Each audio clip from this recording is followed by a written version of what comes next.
Happy Easter, and welcome to our very first Sunday video reflection on the gospel.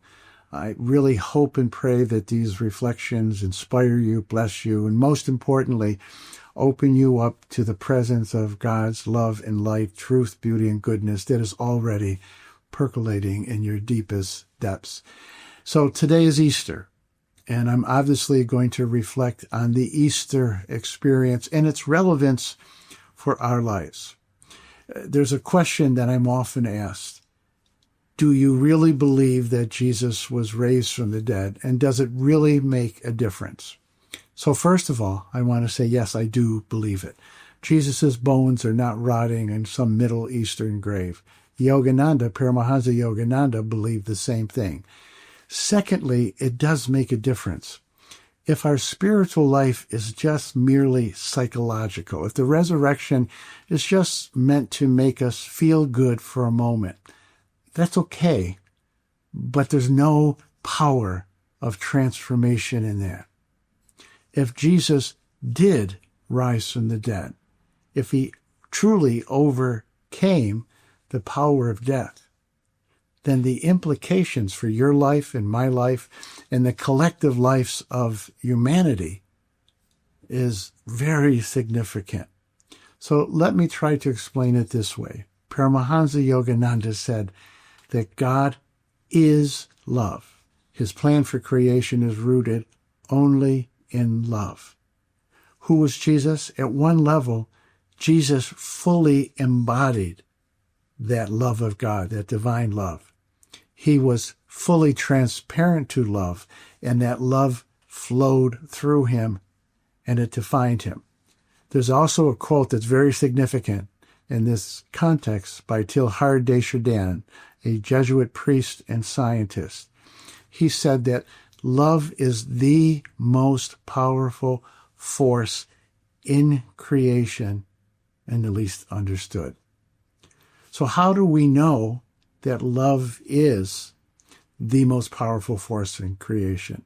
How do we know that it was the love of God that resurrected Jesus? Let me just give an example of something you and I experience all the time. It's the same power that raised Jesus from the dead, but at a macro level with less intensity. When you and I smile at somebody with love, scientists tell us, medical scientists tell us, that has a double effect on the person we're smiling at. It strengthens their immune system, number one. And number two, it helps to release endorphins that help us to feel good. It releases endorphins in their nervous system. So just think about that for a moment.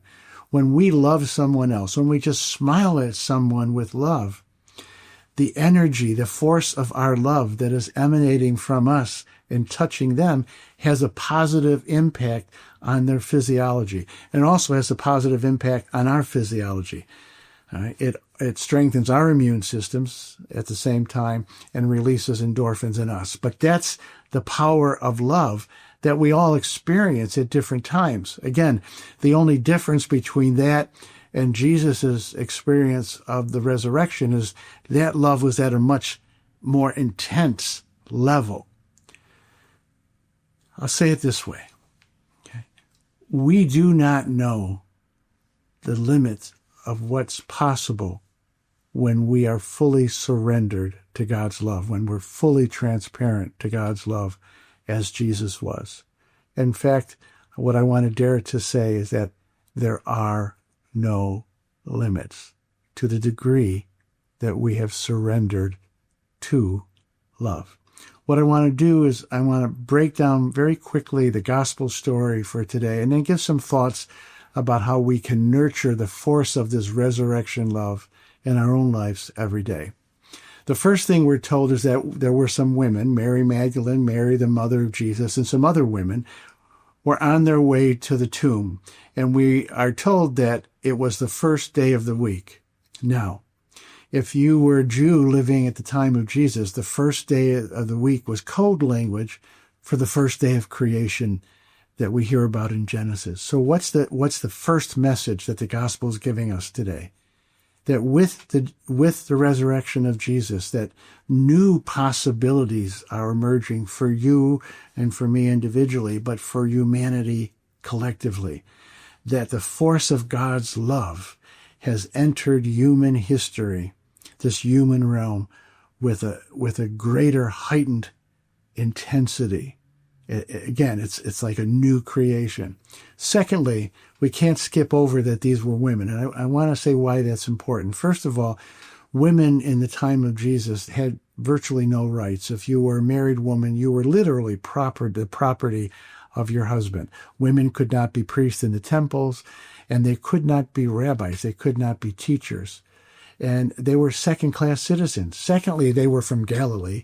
And Galilee, at the time of Jesus, was this backwater place that nobody respected, at least the people from Jerusalem. The highbrow Jews, so to speak, did not respect the people from Galilee. So what does that tell us? We don't have to be perfect. We don't have to be in the upper echelons of the human race. God can work through anybody and often uses those people who are on the margins, who don't have privilege. There's an openness in their hearts that makes them susceptible to God's love. So the good news is we don't have to be perfect. We just have to open our hearts. So they go to the tomb, and the tomb is empty. And they walk through into the tomb, and two angels appear. And the angels tell them that Jesus is risen. And the angels also tell them, don't look for the living among the dead. Don't look for the living among the dead. So what does that mean? We all want to be more alive. We all want more love in our life. We all want more joy in our lives. We can't find true joy in money. We need a certain amount of money to have a level of security. We're not going to find true joy and meaning in power. Having some power to positively influence your life and the lives of other people is good. But power in and of itself is not going to give us that life that we really desire, that deep meaning and purpose and joy. And pleasure's not bad, don't misunderstand me, but pleasure in and of itself is not going to fill that hole in our soul. It's that deep joy that springs from our conscious experience of God's love. So we have to look for life, not where life can't be given, but where life flows. That's what the resurrection is all about. It's not meant to just be something we memorialize in our minds and remember fondly. It's meant to be a living experience in our lives. So I briefly just want to talk about 3 ways that we can nurture this resurrection consciousness and energy in our lives. First thing is I want to read a quote from Paramahansa Yogananda. And the context of this quote is that this resurrection love that I'm talking about, it's not self-generated.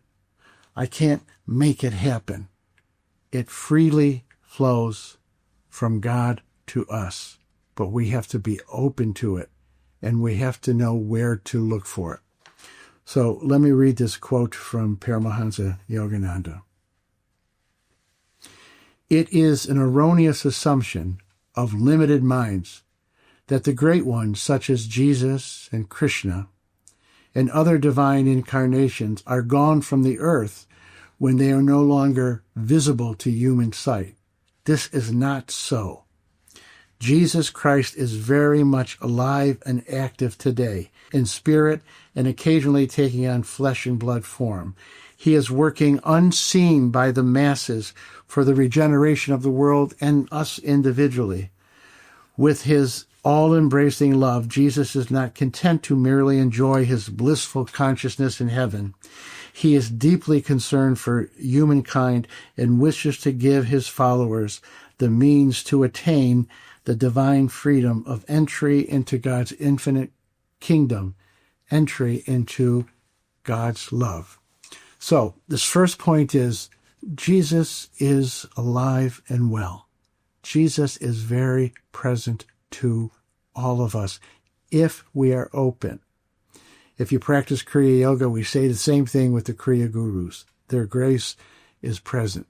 Let me share an experience I had when I was 16. I was placed into a home for juvenile delinquents. I had quit high school and I was homeless. They had no place else to put me. That's where they put me. And it was not always a safe place. It was a little scary, I don't mind saying. And at night, alone in my room, I had a Bible. I would read the Bible, and I literally felt the presence of Jesus. I felt his love in the room with me. It was real, it was palpable, and it sustained me. So when you meditate and when you pray, think about Jesus, think about the Kriya Gurus, and open your mind and heart to the love and the grace that emanates from them. The second thing I want to say is love your life. Now, let me say what I don't mean. That doesn't mean be infatuated with your personality or your six-pack or anything like that. Loving your life is recognizing that you are made in the divine image, that there's no one else quite like you. You have a unique gift to give to the world. St. Clare of Assisi on her deathbed prayed this prayer: God, thank you for having created me. Your life is a gift. You and I are pieces of the divine life. And so we need to treat ourselves with dignity. We need to treat ourselves with the utmost respect. We have a gift to give to the world. We have an innate dignity. Lastly, there is never a scarcity of love in God's universe because God is love and God is present in everything and everyone. And this is how it works. The more love that we give away, the more love comes back to us, Jesus said, pressed down and overflowing. If you want to experience that resurrection energy and love that Jesus experienced, every day, let this be your prayer. God, make me a channel of your peace. Make me a channel of your love. I want to be an instrument of your love. And when you're in situations, just prayerfully ask yourself and ask God, ask Jesus, what is the most loving and intelligent thing I can do in this moment? I guarantee you, the more you do that, the more you will be experiencing this resurrection love pulsating through you. And the more that you will feel like you are a new creation, the more you will feel like you are tapping into your divine potential. I'm going to close with a story. It's about one of Jesus' disciples, John. John referred to himself as the beloved disciple. And at the end of his life, he was blind, and they would kind of pull him out every day, and they would want the disciples of Jesus, the followers of Jesus, would want him to teach. And every day he would just say, love, love, love. And finally one day they said to him, okay, John, you say this every day. Can you say something else other than love?